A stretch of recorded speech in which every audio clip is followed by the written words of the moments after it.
रवि वर्मा? आप रवि वर्मा को कैसे जानते हैं? अरे पगली, मैं ही तो। मेरा मतलब है मैं ही तो रवि वर्मा का दोस्त हूँ।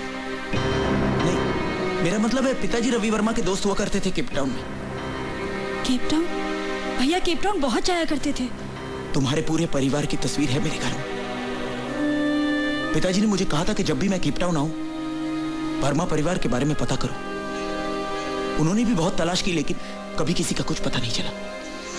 दुनिया के लिए हम लोग मर चुके हैं सब। भैया की मौत के बाद तकदीर ने हमें अंधेरे के सिवा और कुछ नहीं दिया, बस तो लाशें, मैं और मेरी माँ। माँ तो है। माँ कैसी है? माँ, मैं उसे अब भी इसी वक्त मिलना चाहता हूँ। माँ से मिलके कोई फायदा नहीं है सर। वो तो एक बुझा हुआ दिया है, सोचती है कभी रोशनी होगी। भैया को गए इतने साल हो गए, तब से ना सुन सकती है ना बोल सकती है। चल मुझे मेरी पेंसिल वापस दे। मैंने नहीं ली है तेरी पेंसिल। झूठ मत बोल, तूने ही ली है मेरी नई पेंसिल। नानी देखो ना, राजू मुझे मेरी पेंसिल वापस नहीं दे रहा। नानी को क्या बोल रही है? नानी क्या सुन सकती है, बोल सकती है? अच्छा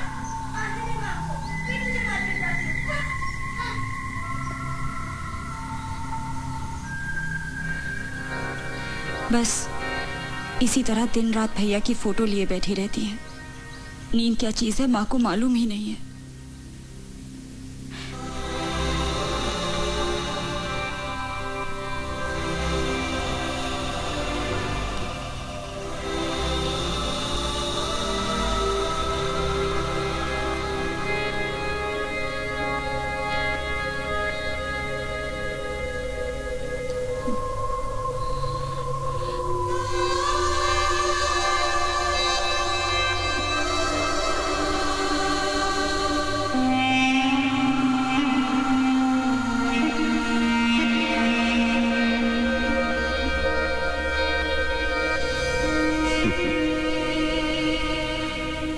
गया बेटे?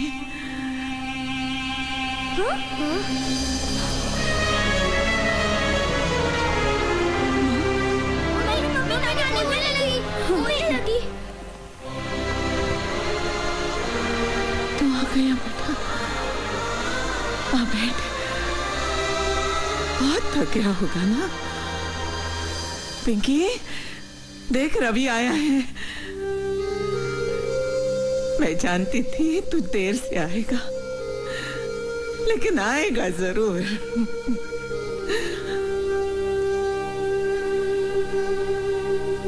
बोल, तू बोलता क्यों नहीं? तू मेरा रवि है ना? हाँ हाँ, तू मेरा रवि ही है, मेरे कलेजे का टुकड़ा रवि। माँ जी। रवि। माँ जी आप बैठ जाइए, ये आपका बेटा रवि नहीं है। नहीं माँ, तुम्हारी तबीयत खराब है ना, बैठ जाओ। आप नहीं, ये मेरा बेटा रवि है, ये मेरा बेटा रवि है। ईश्वर सबको धोखा दे सकता है, माँ के दिल को नहीं। ये मेरा बेटा रवि है। माँ, ये तुम्हारा बेटा नहीं, कोई और है। नहीं, ये मेरा बेटा रवि है। आप लोग इन्हें अकेला छोड़ दीजिए। लेकिन मैंने कहा ना आप लोगों से, इन्हें अकेला छोड़ दीजिए। माँ,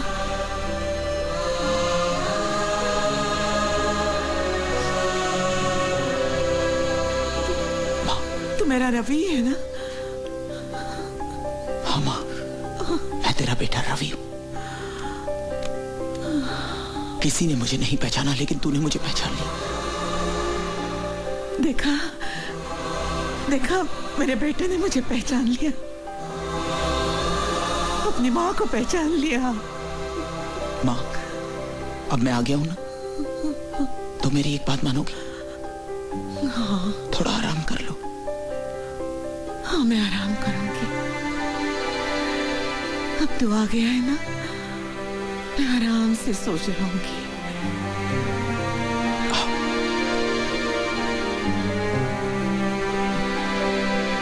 तू आया है ना, आराम से सो जाऊंगी, सो जाऊंगी।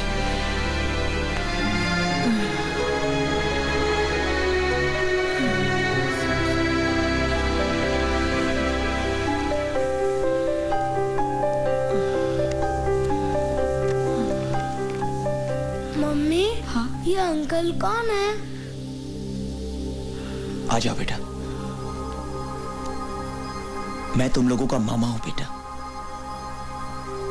आज के बाद तुम लोग सब अपने मामा के साथ रहोगे।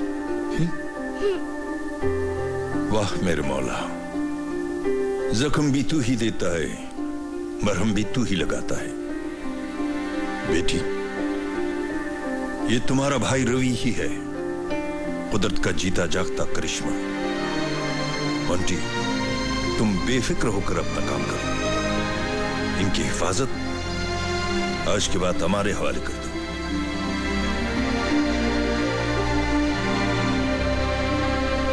तुम्हारे मरने के बाद सर जूड़ा ने मेरे सामने एक ऑफर रखा। अगर मैं प्रॉपर्टी पर क्लेम ना करूं तो वो हर महीने मुझे 5 लाख रैंड देंगे। प्रॉपर्टी के पेपर्स का पता सिर्फ तुम जानते थे। माँ जी की तबीयत खराब थी, उन्हें इंडिया भी भेजना था, तो मैंने सर जूड़ा का ऑफर मंजूर कर लिया। लोगों ने यहां तक कहा कि मैं सर जूड़ा की कीप बन चुकी हूं, मगर माँ जी और ज्योति की खातिर मैंने सब कुछ बर्दाश्त कर लिया।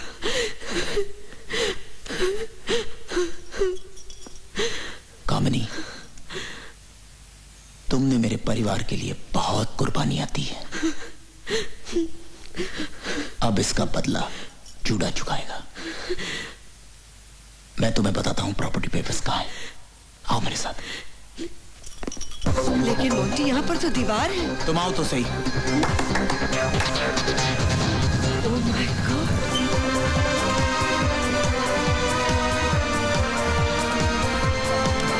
Oh no.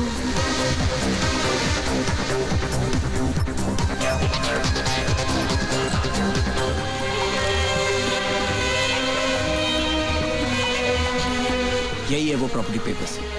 अब तुम मेरी यानी रवि वर्मा की पत्नी होने के नाते इन पेपर्स को कोर्ट में फाइल करोगे। कोर्ट में? लेकिन क्यों? मैं अपनी माँ का सपना पूरा करना चाहता हूँ कामिनी। सर जूड़ा बहुत खतरनाक आदमी है मोंटी, वो कुछ भी कर सकता है। कुछ नहीं कर सकता वो। तुम ये कहो तुम मेरे साथ हो या मैं तो हर कदम पर तुम्हारे साथ हूँ। I love you. I love you too Kamini. I love you too. ये क्या दूसरे जन्म की बकवास कर रहे हो तुम? मैं सच कह रहा हूँ सर।